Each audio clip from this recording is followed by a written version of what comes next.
So a narrow corridor, busy with aircraft and lights. Let's bring in pilot Josh Schirard to talk about what it is like landing in a situation like this at an airport like this one. So Josh, thank you for joining us. Reagan National is busy again, and it makes me wonder, what can you tell us about landing in an area that is this busy?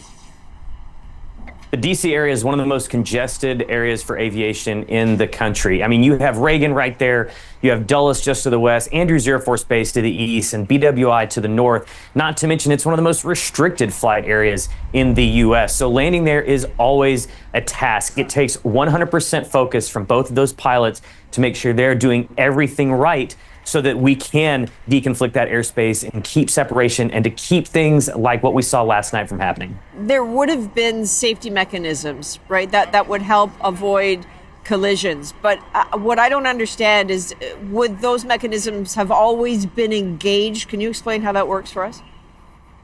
Yeah, so the TCAS system, the traffic collision avoidance system, is on all commercial aircraft.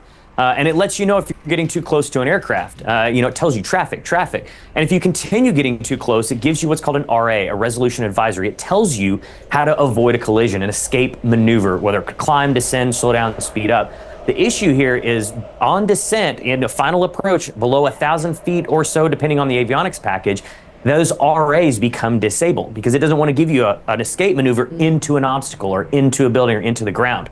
So even though you may have those traffic alerts, it's not going to give you an escape maneuver. It's going to expect that you can see the other aircraft and have to avoid it in that manner. You know, I listened to you talk and I realize everyone is looking for answers, whether they're in aviation or they're passengers. I mean, there are so many questions about the resourcing or even the abilities of air traffic control, and questions including from the president. And when you hear those questions, what do you think?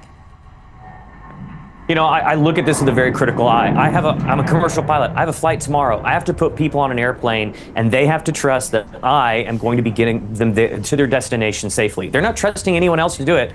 It's me. So I look at this with, what do we know now, and what do I need to do different, if anything, before I put people on my plane? And really the question comes down to what those pilots knew at the time of the collision in the seconds leading up.